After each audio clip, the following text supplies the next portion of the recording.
and good evening. I'm Melisa Idris. Welcome to Consider This. This is the show where we want you to consider and then reconsider what you know of the news of the day.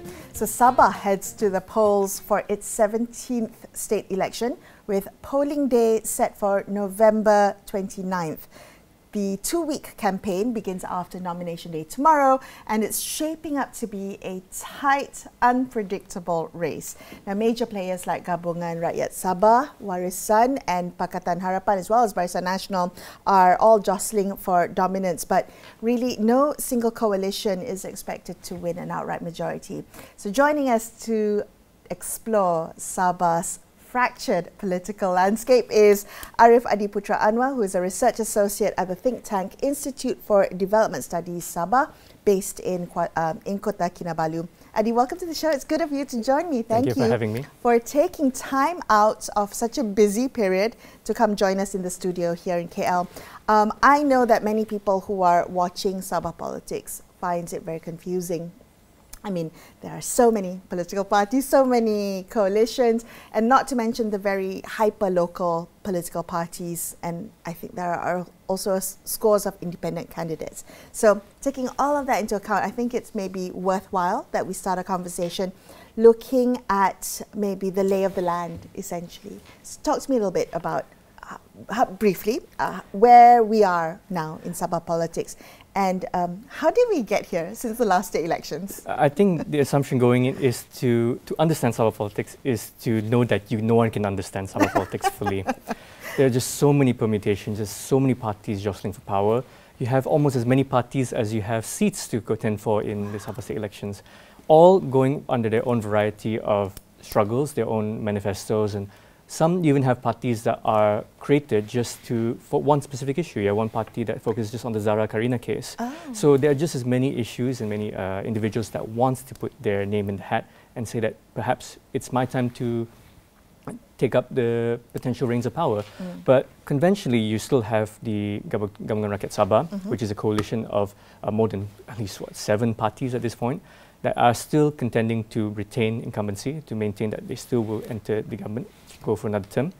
You have Warisan, who, even though some influence has waned, we've seen a resurgence in enthusiasm for Warisan this time around, especially on the East Coast where their power base really resides. But they seem to be able to make inroads in particular seats that maybe challenge what would be considered an expected result, which is Pakatan Harapan seats now. Pakatan Harapan has chose to work together with GRS. However, with current sentiments with the Sabah for Sabahan slogan, we could see a shift with Pakatan Harapan seats, especially with PKR contesting in about 9.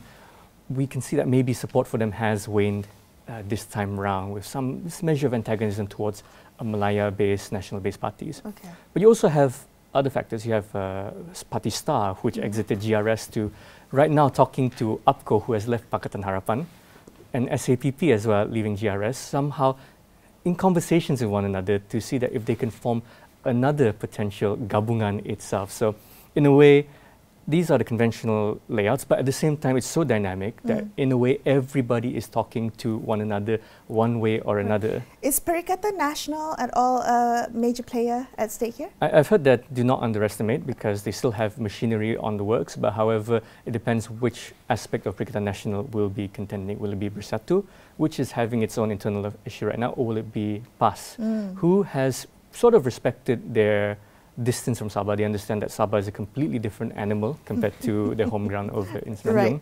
So yeah. Okay. So let's talk about, you laid out some of the kind of major players, and I want to maybe delve a little bit into some of the things that you said. So talk to me about GRS. When we talk about GRS and their confidence to retain power, their call for continuity, their Sabah Maju Jaya agenda, how much of that is resonating with the people that you're speaking to in terms of sentiment? Are Sabahans risk-averse and wanting the continuity that GRS is saying that they will provide? It's very half and half, because you have individuals and voters in particular areas where GRS is strong, who has seen the progress that GRS has made under the Sabah Maju Jaya plan, and secondly, the stability that the GRS government has provided even if we look at what happened with the Kota Kinabalu 2-3 years back, right? That became a sign that GRS is able to negotiate, able to maintain the stability of the coalition by making sure that all the coalition partners' interests are all managed properly, aligning with one another. Okay, so they can show that they can handle a fragile coalition. Yeah, but however, particular areas they would say that some of the implementation of the Sabah Maju plans hasn't really come into fruition. Oh, I see. Okay, so uneven development under part of this plan. So you mentioned Sabah for Sabahans, and I think that is also quite a very strong feeling that's spreading during ahead of the campaign period. When is this going to play into GRS's support base, or are they going to find ways to distance themselves from Pakatan Harapan? Should federal-based political parties stay out of the race altogether? What do you think? Well, this is a very complicated topic because for Sabahans resonate differently according to different areas. Oh. Now, if you see areas where the KDM parties, like PBS, Sabahans resonate strongly in a way that wants to challenge federal hegemony, where they want to see federal parties ousted from the race, where they don't have any say in chance of competing in this election. But then if you have GRS supporters, their understanding of Sabah for Sabahans means that we as Sabahans have to take the reins of responsibility and level up our negotiating skills with the federal government, is understanding that yes, we must fight for our rights, but at the same time we must maintain a healthy relationship with the federal government. And then you have with Warisan, who also goes for its own brand of state nationalism. Yeah. But we've seen that they have the doors open to collaborate as well with national-based parties. They move together with Barisan Nasional for the Kota Kinabalu, and they're also part of the unity government. So one way or another, even though there's Sabah for Sabah sentiment strong, they will have to negotiate and work with a federal government for the next 1 or 2 years. Yeah. I do wonder about that because how much of that do you think is sentiment that's rooted in an organic need for more autonomy, more decentralization, more recognition from the federal government, and how much of it is really about campaign theatre and posturing to voters? Because the Sabah for Sabahan issue rhetoric has conveniently found itself as an underpinning factor as to legacy issues in Sabah, where issues like infrastructure, lack of electricity, lack of water, lack of development is somehow framed under the rhetoric that a lot of Sabah's rights and development funds has been just taken out and channeled very slowly in piecemeal by the federal government. So this is the rhetoric and the kind of perception that Sabah Sabahan subscribers to the idea feel, especially those that feel strong. It's it's a situation of grievance. They feel that they've been neglected and that whatever that Sabah is rich in has been slowly stripped away and taken away to fuel central government itself. So it's a call for restoration of rights that have been eroded, but at the same time calls for more autonomy. How much of it is being framed under the 40% revenue entitlement? Is that part of mass conversation, public discourse, or is it still very at the elite level, almost like, you know, MA63 happens around elite circles and not so much part of grassroots conversations? What do you think? In the past 2 years, it has really went into mainstream conversation. Everybody seems to be talking about the 40%, really? Especially now with the High Court ruling. Yeah. And I'd say that it has amplified even further given Dr. Sri Anwar Ibrahim's gaffe, I would say, at Kota Kinabalu Gaya Street the other day when he was questioned about the 40%. So a lot of people in Sabah are becoming more aware that, wow, great sums of money is being taken out of Sabah and not being given back, as is enshrined within the federal constitution, that the constitution, the supreme law of the land, has been completely neglected and that the federal government is in breach and irresponsible for not upholding what the reason Sabah and Sarawak formed the federation to get a Malaya for. How much of this election do you think is really almost a referendum, if I may use that word, on Anwar Ibrahim's leadership and how he is perceived to be supportive of Sabah Sarawak's rights, or how much is it really about local issues, domestic issues, personality politics. Does Anwar Ibrahim feature heavily in this? Because if you looked at all the posters in Sabah at the moment, you would think that Anwar Ibrahim's running for a seat there. Somehow Anwar Ibrahim has resolved this issue, resolved that issue, but somehow it doesn't resonate with the people. And I wouldn't be surprised to see if PKR itself not really win any seats at all this time around. Maybe 1 or 2 seats possibly, but those are probably exceptional cases. I think the element of Dr. Sri Anwar Ibrahim here, what he has shown, his interaction with Sabah, might be more of a potential detriment to his coalition partners in Sabah than it is a benefit, unless he finds a way to channel the rhetoric of the 40% to become more clarity, I'd say, because we want to know what exactly is the 40% made up of, how is it calculated, what is involved in it, because the Constitution and the Intergovernmental Committee report says net revenue. Right. But tax revenue is a federal purview. So these kinds of uncertainties needs to be aired out and clarified. And I believe that they're doing that in Parliament right now. Yeah. And we'll see where they come into on a consensus or negotiation basis. They don't have much time to get the message out. It's 2 weeks of campaigning, and there will be a lot of noise during this period. While we're still talking about the political parties and the coalitions, I want to talk about the Black Wave movement, the movement of independence. For those of us who have never come across this term, maybe you can tell us more about the Black Wave. How do we think about it, and what is it that they're aiming to achieve? So the Black Wave movement, led by Dato' Verdon Bahanda, he decided that independents could stand the chance to challenge conventional parties, to provide alternative choices to the people that do not resonate with conventional parties or conventional alliances, but still feel that they need a local representative in. So he has created a collective of other potential independent candidates. They have 13 right now, under this thing called the Black Wave movement that seeks to try and win as many seats as they can and see how they can pressure whichever incoming state government to listen to independents more, to be able to have more voice and representation in the Dewan Undangan Negeri, so that it's not dominated by particular blocks. Right. So it provides an alternative for people to look at and alternative representation. Is this a healthy development for democracy? I do wonder, because there have been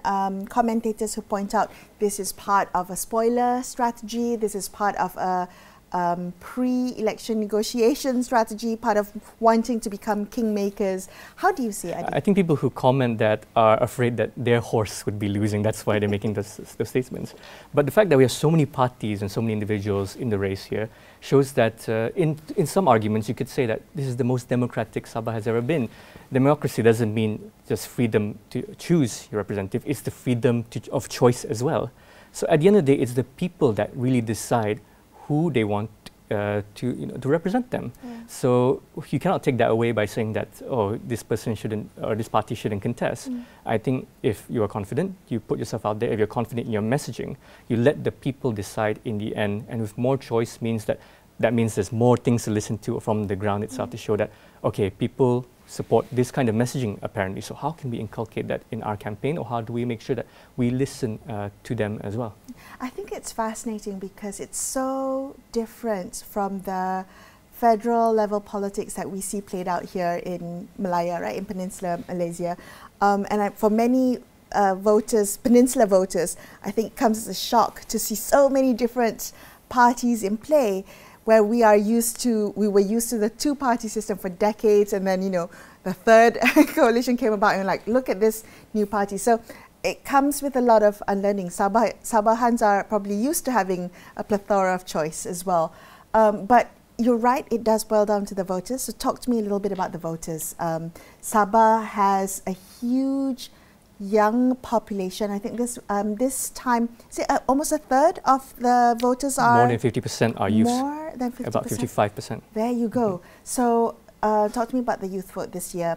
Are young people keen? Are they excited for the elections?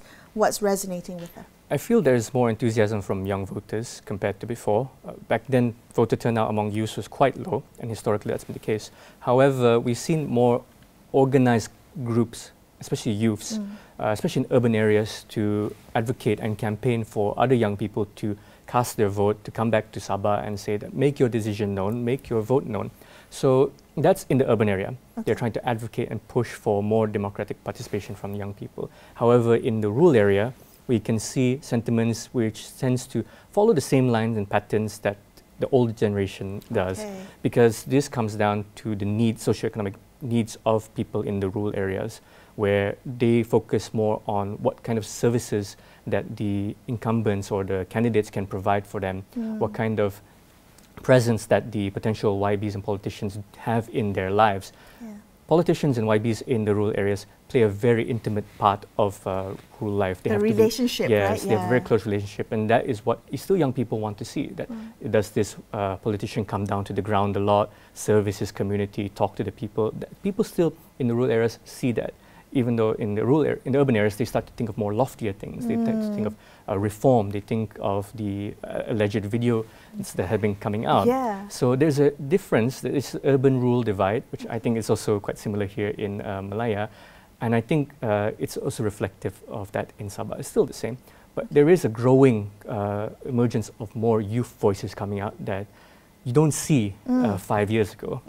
That's encouraging. But are they seeing themselves being represented and the issues that they care about being represented?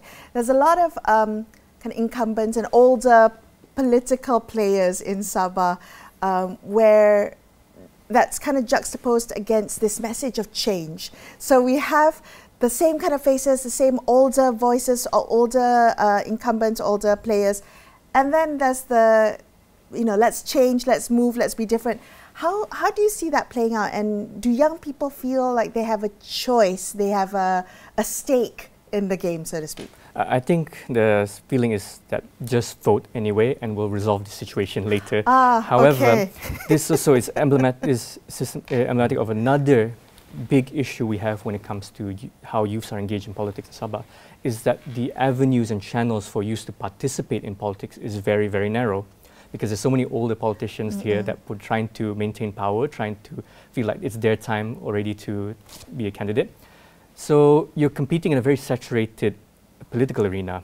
There's not much avenue for young people to enter unless you've been in the party for a very long time, since probably after school, then probably. So this is emblematic that the fact that we do not have much opportunities for youth to participate in politics itself. So hence why with ideas, we've been talking to some of our CSO friends to think about what can we do to expand and open up opportunities for youth to join politics, and that is through what we propose, restoration of local government elections. We should have a say in who we can choose our councillors, our mayors, all these kinds of local government positions, and why not you have youths test their mettle in that arena first to show that can they be a service provider, service the community at the really closest level to said community. Why don't we open that conversation for them to enter, because that way we can also show that youth does have a role to play in governance, that they can play that role, they can service the community, and over time show that, hey, maybe they can be legislative assembly people. Yeah, that would be a great pathway into politics. If you get kind of the older folks maybe to give the younger ones a chance. Adi, talk to me a little bit about where we're at in terms of post-poll scenarios. So we talked about where the lay of the land is, but we know that given there's so many players, no coalition, no party, no single party is expected to win a majority. How do you see the post-poll scenario most likely end up with a hung assembly? Is that where most commentators are leaning towards? If we look historically, that seems to be a very likely scenario. If we've seen with 2018, there was a few, huge jostling for who stays in where, which coalition, who forms the government, people being held against their will in particular houses to make sure you don't leave.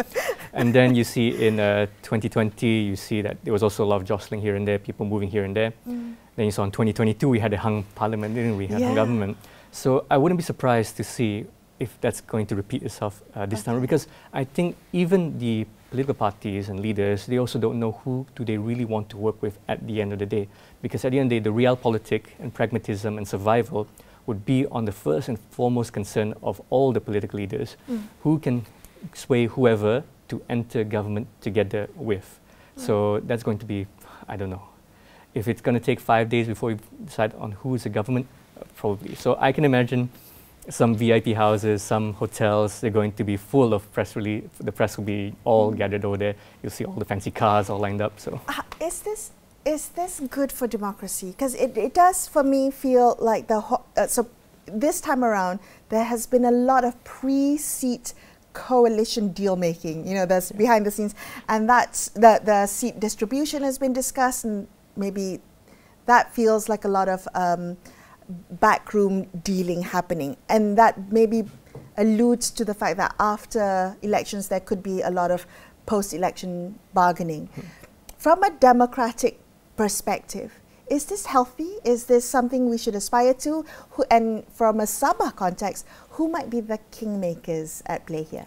I think it depends on the expectations of the voter. Okay. If the voter votes just on the candidate based on the candidate themselves and not the party, then I believe they're quite insulated and not really, you know, they don't feel so much when it comes to who forms the government in the end. But if you vote for the party and you vote for probably the candidate of chief minister, you're going to feel aggrieved that this doesn't work out because we voted along these lines and then suddenly things changed. For example, let's say people voted for Warisan because they believe Shafi Abdul should be chief minister. Suddenly he probably in the last minute works together with GRS and he gets a deputy chief minister position, right? Yeah. People will feel like, hey, but you fought against these people. Feel aggrieved, yeah, suddenly right? you're working together, so why does my vote even matter? That's for some people. That depends on expectations here. But I think when it comes to kingmakers, I believe it's going to be the smaller parties like KDM, Star, probably even the Black Wave themselves, the independent candidates, because we could see some of the votes shift over to them, and 2-3 seats is already enough to put you as a kingmaker position. Star had about 5 seats, and that was already enough to consider them as kingmakers. So in a way, smaller parties are all kingmakers in their own right, because the margin is just so small. When Langkah Kinabalu happened, there was a razor-thin margin that Chief Minister Datuk Seri Haji Jinor had a very razor-thin margin of holding confidence in the DUN. My God, it will come down to each individual seat. Every seat will matter. Every seat counts. Every seat will matter. Okay, so between nomination day tomorrow and polling day at the end of the month, on the 29th, Adi, what are you observing most closely that would happen, that may happen in the next 2 weeks, that will give you an indication of what we can expect in terms of the direction of Sabah's next government? I think I'll be closely looking at the role of national parties as they campaign inside Sabah. So role of national parties? Yes, like example PKR and DAP, Barisan Nasional, because definitely they will all have significant interest in Sabah this time around. They'll be flying into Sabah, campaigning for their parties, making the case. So it'll be interesting to see what kind of rhetoric they be using. Would they be a rhetoric of concessions, of giving back to Sabah, or be rhetoric pushing for, we need to stand united, Sabah, you must consider that we also be part of Malaysia? Because that seems to be the rhetoric that they're pushing for in Parliament, that you cannot be too vocal about this because we still have to maintain stability somehow, which is quite patronizing to some Sabahans. I want to see what kind of messaging they would go out about in this next 2 weeks, whether they will learn to be more in touch with the sentiments on the ground, or will they feel that since they are a national party and they're in the government, do they feel they're going to have to teach Sabahans how to vote in a way why they are the prime choice at a national level? So, what would that suggest to you if you, based on the different scenarios, if they do take a rhetoric that is a narrative that is slightly more about, hey, let's all make let's all compromise, what would that suggest to you as an analyst? It was just me that whatever pressure that local parties have done on the federal level, for example, UPCO's exit, it shows that that has an effect, and that gives the indication that local parties have more power than people assume, that they do have the ability to assert themselves and pressure the federal government for more concessions, acceleration of negotiating the 40%, and who knows, maybe in the future, more autonomy outside of the framework of MA63, which is what I hope would be moving forward with whichever incoming government would take up federalism under the spirit of MA63, but we look towards the future more beyond MA63 as well. Yeah. Well, Adi, thank you. It has been such an illuminating conversation with you. Things are so fluid, and I'm sure every hour bodes a new development in the Sabah elections. But thank you for joining us today, sharing your insights with us. I appreciate your time. Thank you. That's all the time we have for you on this episode of Consider This. I'm Melisa Idris signing off for the evening. Thank you so much for watching and good night.